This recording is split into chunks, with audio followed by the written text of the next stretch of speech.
Welcome to the Ask Faleskini podcast with a guest. I'm proud to present Charles Gaudet. Charles, welcome to the show. What is your story? Oh, well, thank you. It's a pleasure to be here. I've been an entrepreneur since the age of four. I never had a traditional quote unquote real job. After graduating college, I started a business nominated by Ernst& Young as being one of the nation's best seed stage companies. Um, I created my first multi-million dollar business at the age of 24. After that, I continued to build and grow companies until 2010, and that's when somebody offered to pay me to help them grow their business. And I started Predictable Profits. Um, since that time, we've had many companies join the Inc. 5000 fastest growing companies list. We took one company from 950,000 to just over 23 million in 3 years.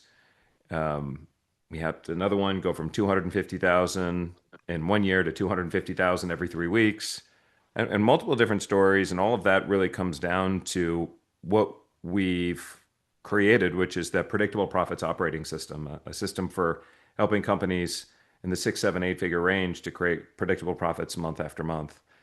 Through that time, people took notice of the work that we did and how our results were uncommon in the industry, and we've been cited in media all across the world. The International Business Times calls me the go-to business coach for seven and eight figure companies. Yahoo Finance called me the CEO Whisperer, and last year DM News named me the number one marketing and sales thought leader in the country. So, yeah, that's who I am. Amazing story. I would like to get deeper into the entrepreneur part. A lot of people, um, so entrepreneurs like yourself that started as entrepreneurs are really rare. There are not many around. People usually go to have a job uh, and then start discovering that what they could do differently, and then decide they will go on their, um, let's say, entrepreneurial journey. So, what's your experience with the people that you met? Are entrepreneurs that have previous experiences in, let's say, mature industries? Are they better managing fast-growing companies, or are they worse? Or are entrepreneurs that started from zero better, or are ones with experiences in, let's say, well-run systems like you mentioned Ernst and Young, and as one of them, are consultants from Ernst and Young better in setting up companies than someone that just goes fresh off college and starts a company? Oh, that's a really good question. And I have seen people succeed in all areas. I have seen people who never even graduated from high school perform better than somebody with a doctorate's degree. So there's no correlation between where you went to college and your ability to be successful. Um, in fact, more often than not, what I found is that uh, people who have had some type of challenge throughout their life. Many have, whether it's ADD or ADHD or dyslexia or some type of classically defined term as a learning disability, they tend to perform better than others because their whole life they've been forced to see the world a little differently than everyone else and work a little differently. Um, um, and I've also noticed that many times that it's the first time that somebody grew a business, they're if they succeed immediately right off the bat, they're more likely to fail than somebody who had a little bit of a struggle in the beginning. They're more likely to succeed. The people who succeed too quickly, they have what's known as a false positive. In other words, they thought that what they did was right, and so they keep doing what they did, but in reality, all they did was catch a lucky break. Mhm. Versus the people who struggled in the beginning, they were forced to think more strategically and do well. Oftentimes, the people who succeed too quickly, they think it's easier than it is, and so they make poor decisions, both on a professional level, where they take more risk than they otherwise should, and on a personal level, you'll see them buying fancy cars and fancy houses when financially it wouldn't make the most sense for them. Um, they tend to find themselves in trouble down the road. Um, they tend to the people who struggle more. They tend to have unrealistic expectations and unrealistic vision of the world. They make certain things that are hard easy in their mind, and certain things easy that are, or the vice versa. The easy things they assume are hard, but it's actually easy. And so but over times it's like children learn to walk after, by falling. Um, that's how they learn to walk. They learn to walk by falling down and falling down and falling down, and they get better. And the same thing is in business. You learn to succeed by having a few different stumbling blocks. Now, what often helps children walk, and just the same thing that helps entrepreneurs succeed, is do you have a mentor? As a child, you have a parent that you hold their hand, and you hold their hand as you learn to walk, and it helps them walk, quicker and faster in the whole deal. As an entrepreneur, you find somebody that has been down the path that you're trying to go down, and they can help accelerate your learning by showing you, here's what worked for me and here's what didn't work. This way, you don't have to make the same mistakes that they did. You're still going to make mistakes, but the mistakes will be less expensive and your path to success will be quicker. Um, yeah, Yeah, I have a question here. We see so many coaches and business gurus and 10x and stuff like that on a the lot. internet.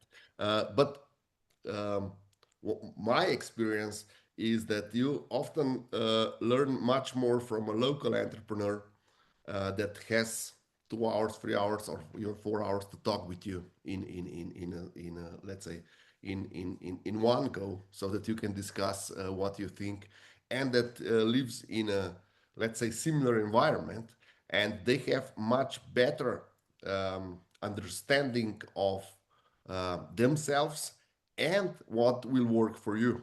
They're Yeah, not, okay, I was lucky here, I turned my business from, uh, I don't know, from a car wash from 50,000 a year to yeah, 50 million and blah, blah, blah. Because yeah. this is not necessarily applicable for every region and every person. So, what do you think about all these gurus? What is But their place you're in right, learning? actually. You're right. And the reason why you're right is because most business coaches became business coaches after taking a few courses and studying a few books. Mhm. And then they call themselves a business coach. And there's a reason why the majority of business coaches are going to focus on companies that are from startup to just about $1 million. Because that's where they feel comfortable because they've never really grown a business over $1 million. They've never been through the struggles. So you're going to find a lot fewer business coaches that will specialize and feel comfortable working with seven-figure companies, working with eight-figure companies, even working with companies that are doing over $1 billion and more. Mhm. And so I think it's less about is it a business coach or is it a local entrepreneur? I think it's more about that's the difference between learning from somebody that has real world experience versus learning from somebody that has a book. It's the same thing like when you go to college or school and you meet with the professor, you're going to get a much different experience if the professor is trying to teach you about business because they got their degree in business versus the professor who's going to teach you about business because they just built their multiple businesses themselves. Mhm. And so it's not the fact that learning from a professor is wrong. It's wanting to make sure you learn from somebody who actually has that experience. And that part there is mission critical. Look, there a gentleman that told me this a long time ago, and it really stuck with me. And he said, "You can't learn to ride a bike inside of a seminar." And the same thing happens with business. And the reason why you want to learn from somebody with experience is because as much as somebody can tell you everything that they need to know about growing a business, there's so many subtle differences that you'll never pick up from a book or a course that you can only pick up after doing it yourself a few times, or even just once, but doing it a lot. Okay, So, since we are focusing on midlifers, um, I see when a lot of people are trying to solve their midlife crisis by becoming an entrepreneur. yeah. And being an entrepreneur, according to me, is much, much more difficult and complex than being employed somewhere. And it's also not necessarily more lucrative because if you're not successful, you have this, let's say, down the the loss that you can make can be much bigger Yeah. than your whole assets. But if you are in doing a job, then you just don't get a bonus, or in the worst case scenario, they won't pay you if you stay within the legal limits.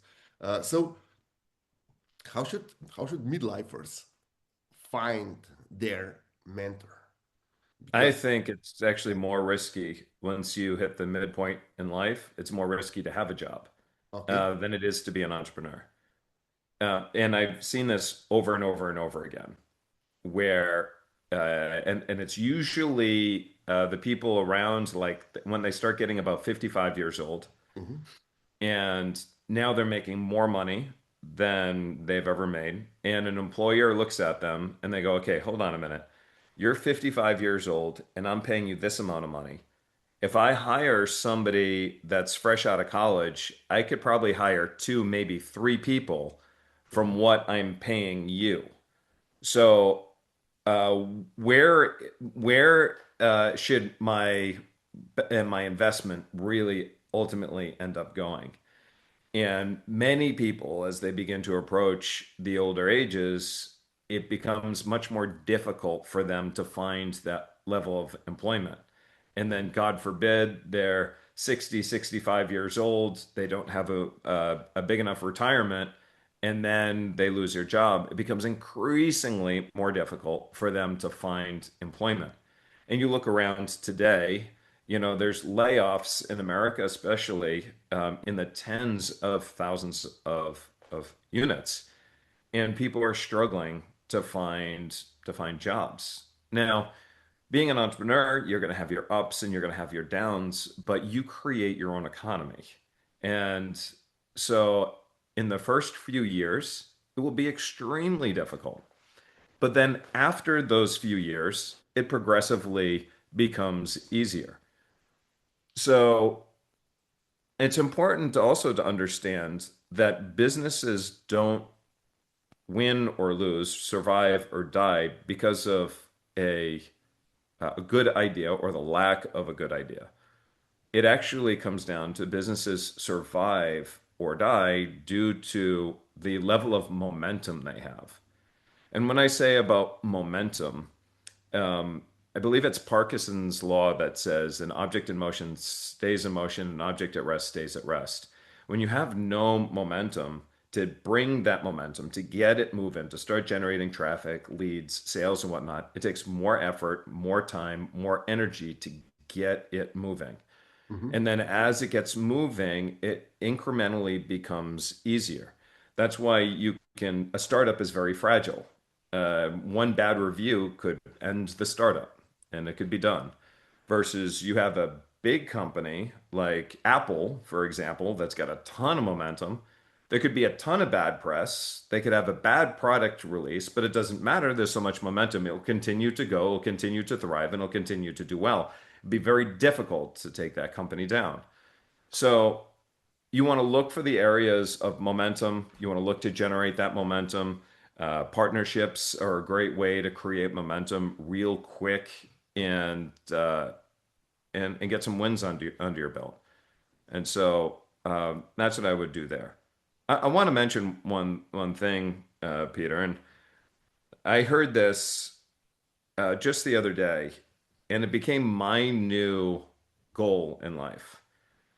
Uh, a friend of mine, his name is Mike Canings.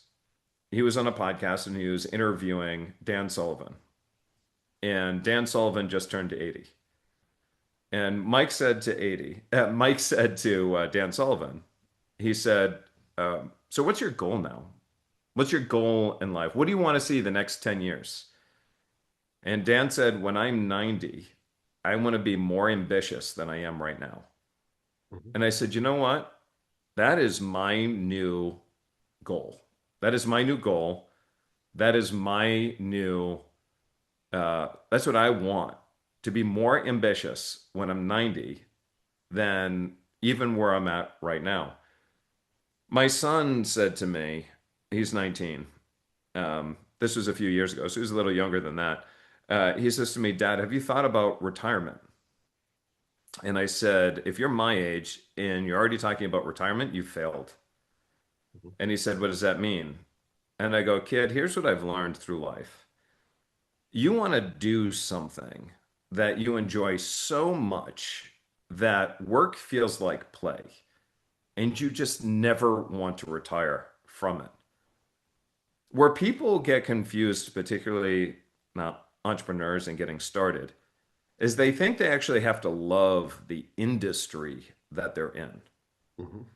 But you know what? I've met so many entrepreneurs. I know entrepreneurs that are in manufacturing and they can't tell me they love springs. I know uh entrepreneurs that, sell, you know, widgets or this or that, and they can't tell me that they actually love that item. But you know what they love? They love building something. Mhm. They love building something. They love working with a great team. They love making a difference and impact in somebody's life or in a business's life. They fall in love with the transformation that they're creating, both within the culture in their organization and with the people that they're doing business with. They fall in love with the process of building, of creating, and that's what creates that level of ambition. So what I would encourage people to do is really think about, like, what is it that gives you energy? If I followed you into a bookstore and you didn't know I was there and I followed you into a bookstore, where are you going to go? Where are you naturally going to go? Where are you naturally going to go? What are the magazines that you're going to pick up? Where are the books that you're going to read? Because this is your natural flow. Like for me, I naturally go right into the business section. I naturally go look to see what's in marketing and business growth, and I naturally tend to go there. And it makes sense where I'm at as a business coach. Some people, like my wife would naturally go into the business to the bookstore. Now she would look at some, novels, fun romance novels, that type of stuff, but she would also go into the parenting section. So it's like for her, it's like, okay, in those two categories, how can you create a business from those two things that generally give you energy? And if you focus your efforts and your time on the things that give you energy, then what you're going to find is that work becomes more like play because those are things that you'd be doing even if you weren't getting paid for it. So why not figure out a way to get paid for the things that you just enjoy doing anyway? And so that's just an easy way to continue that level of ambition and that energy. Burnout is a byproduct of energy leaving you, not energy coming to you. So if you do more things that you love, you get more energy. I agree. We so we just came into the personal development space, and I really like it how you put it, and it all makes sense. And I gonna include where would you go in the the bookstore in the description of this video, because this is one of the most important thing, and it's a huge life hack, because It you make is. it seem so easy. So how important is personal development for entrepreneurs? Should they do it before they become entrepreneurs? Should they do it on his job? How important is that?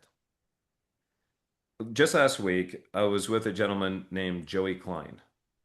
Joey is very, very accomplished, very successful. He doesn't call himself a therapist, but there's no other way to really define him. He Hmm. works with celebrities, he works with professional athletes, he works with very successful nine-figure type CEOs and so forth. And so he says oftentimes people will come to him and they'll say, I need help making the next nine figures because they know they could and they should be more successful than they are right now. Mm-hmm.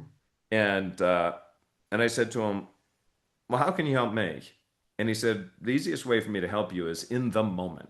There has to be a moment where you are making a decision, and maybe that decision is not in your best interest. So in that moment, you we can do something together. I go, okay, we're having dinner together. I say, I got a moment for you. And he said, what's that? I go, look at that dessert table over there. You see that blueberry pie? And he says, yeah. I go, I want that blueberry pie so freaking bad right now. And here's what's going to happen. I'm going to get up off this table. I'm going to go grab that blueberry pie. I'm going to eat the blueberry pie, even though, I want to lose more weight and get to six pack abs and so forth. I'm going to then go back to my room. I'm going to be disappointed that I ate the blueberry pie and made an exception against my rules. And then tomorrow morning, I'm going to be even more disappointed because I'm further back than I was before the blueberry pie. And he goes, awesome, let's do this. And he started working with me on that moment. And what I learned throughout that moment is how you do anything is ultimately how you do everything. It's the same thing when I show up behind my computer. And this happened on the next day after the blueberry pie incident. I sat down at my computer and I had to do a difficult task, one that I really did not want to do. So I started by default, which is what my default was, to do the easier one. Mm-hmm. And then immediately I remembered my conversation with Joey and I wrote next to the computer blueberry pie as a reminder of what I have to make a choice. And if I focus on the easy thing, I'm going to be that much further behind from my goal and I'll be disappointed at the end. And so that was a nice reminder and a nice anchor for me to do the hard things first. And so that's an example of personal development that helps to shape your discipline and your outlook on life. And so just because we're in the business world, it doesn't mean that you don't have to work on yourself personally. You're, there's no, like, you are who you are, regardless of whatever that environment is. And so I've been a huge fan. I've invested, I mean, at this point, well over $1 million in personal development. I mean, between my wife and I, we invested $250,000 traveling the world with Tony Robbins for a year and a half, and many, many thousands of dollars learning from people all around the world. I wouldn't be where I am today if it wasn't for personal development. Amazing. Before we conclude, I would like to ask you one more thing. What is the number one advice midlifers should use or try to make to integrate it in their life when they want to start their entrepreneurial journey? Richard Branson said it best. Richard Branson said that if you go into business to make money, then you're never really going to be able to do it. Mm-hmm. And it took me a while to understand it. And then I realized that what he was really trying to say is you get paid in direct proportion to the value that you provide others. So when you go to build this business, first, you want to find something that generally gives you energy, that makes you excited to get up in the morning, to focus. Um, but even with the stuff that gets you excited, ultimately look at what is the biggest impact that you want to make in this world. How are you going to transform somebody's life? How are you going to take their solve a problem? How are you going to make their life richer, wealthier, happier, more attractive, more love, more healthier, whatever that is? Because if you're solely focused on improving the life of others, people will conspire against with you to uh, to give you money, to give you referrals, to loyalty, and so forth. And so um, that was a painful lesson for me in the beginning. I went into business because I wanted to make more money, and I Mm-hmm. realized my customers and clients didn't care that I wanted to make more money. They cared about what am I going to do for them. And then as I started focusing more on just being obsessive about helping my clients make more money, then I made more money as a result. So that would be my biggest point of advice. Thank you, Charles. One more thing before we conclude, where can our listeners and viewers find you? Awesome. Well, predictableprofits.com. There's a bunch of resources and stuff there. Again, that is predictableprofits.com. They can also find me on X at Charles Gaudet or on LinkedIn at Charles Gaudet. Same thing over on Instagram. I can find that as well at Charles Gaudet. Um, and reach out. If you do connect with me on a place like LinkedIn, just let me know you've been on this podcast and I'll make sure to accept you. Thank you very much. Thank you for all this amazing info that you have shared tonight. Oh, thank you.